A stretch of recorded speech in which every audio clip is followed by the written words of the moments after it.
Jen with Journey with Jen. Today I'm going over my journey card, and this tool is about two things. It's a journey, but it's also an exercise of stepping back.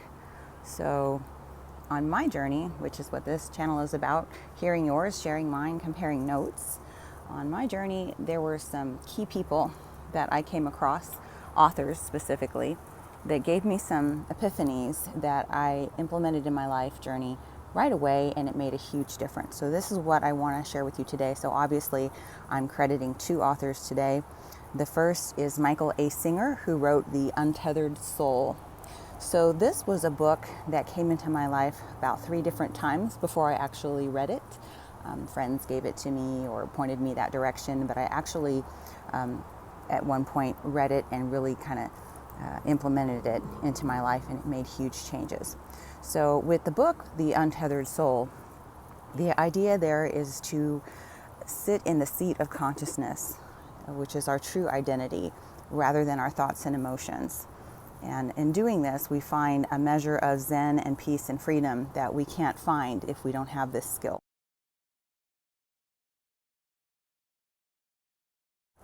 The second book on my journey was from Eckhart Tolle, who wrote The Power of Now. It's a very similar concept about stepping back into the seat of consciousness and disidentifying with our thoughts and emotions. So emotions come directly from thoughts, and so to allow ourselves to be free from the influence of emotions, we have to control our thoughts. It's much harder to control emotions because they're tied to the thoughts. So in the book, The Power of Now, my favorite concept was observing your thoughts and emotions just like clouds passing by.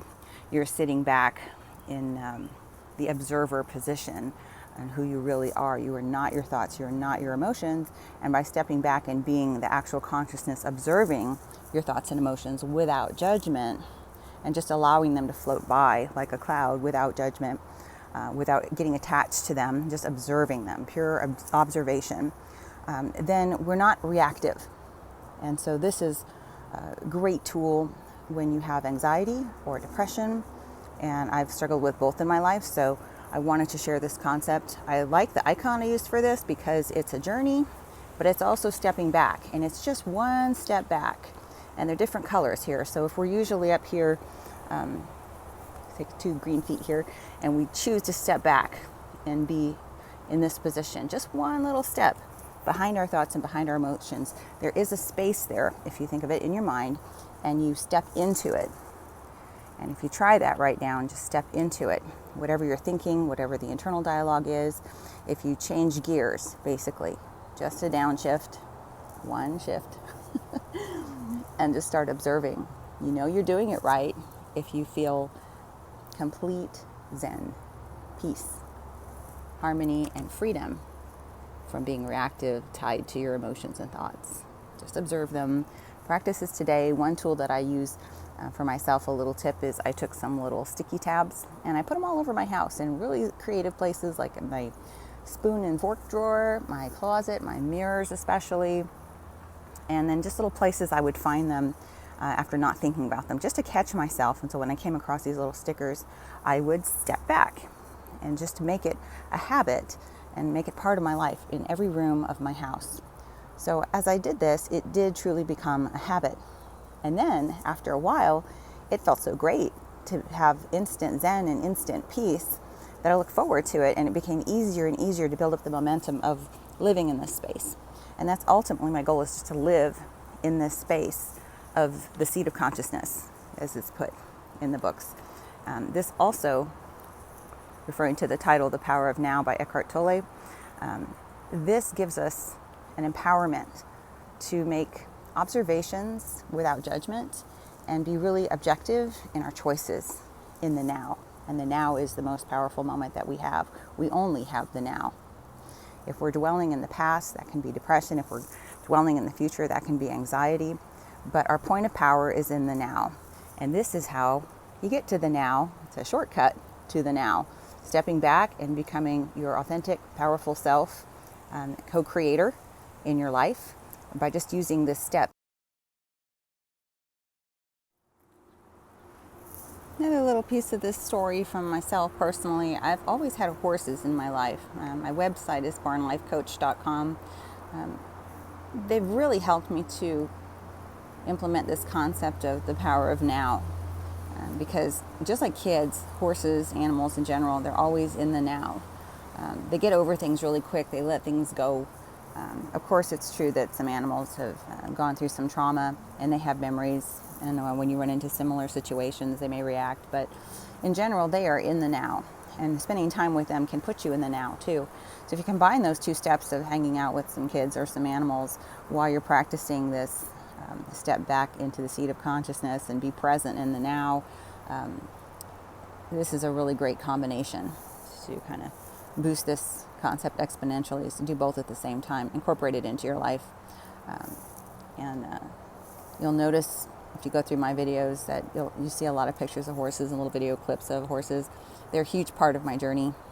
They've come in and out of my life many times. I never got to choose a horse. They always kind of find me. Never got to name a horse. They always come with names. But you don't get the horse or the dog or the cat that you want. You get the one that you need. And I've found this to be true over and over, not just for myself, but in the lives of friends that I have. So anyway, if your journey involves horses, critters, cats and dogs, kids, then more power to you. So when you use this tool, a really cool thing happens. When you step back and observe without judgment, you're no longer obligated to be identified with your thoughts and your emotions. You're no longer obligated to react or be reactive. Instead, you can be responsive. And the difference there is that you have the time and the luxury of having an intelligent response rather than just allowing people to push your buttons or get to you. I've had the experience in the past where certain people that have a lot of skills in this area have a way, almost like a puppet, reaching behind me and using my emotions against me. And that's because I didn't have this skill. Once you have this skill, you are no longer manipulated by your own feelings, by people that have a gift for pushing buttons or manipulating people using what they know their value system or their emotions or their passions are. Okay, so this is a lot of freedom here. If you can wrap your head around this concept and implement it in your life, I hope that you do. Leave some comments and let me know what challenges you had in trying this. There is something called monkey mind. It's a really accurate representation of what it is. Our minds wander. It's kind of like when you do yoga or you meditate, your mind's going to drift and you just lovingly bring it back. Do the same thing with this practice, okay? Be kind to yourself. This is new, and so give yourself the time it needs, and put those little reminders around your house too. That'll really help you make it a habit. So I will be linking the Untethered Soul audio version from YouTube that I found that I was delighted to find on YouTube.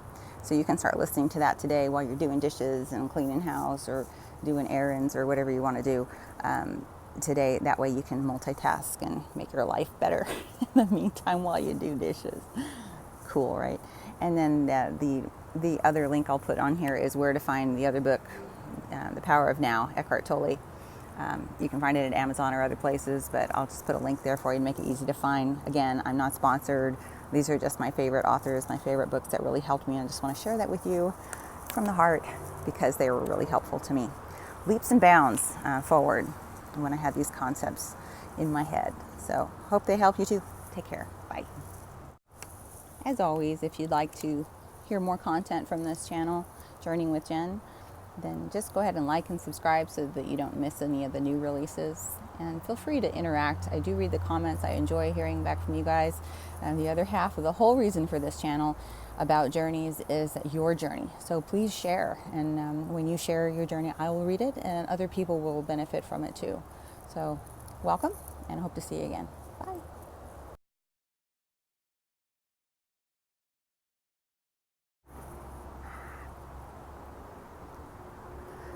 Hi, it's Jen with Journey with Jen, and start again. Let's start again.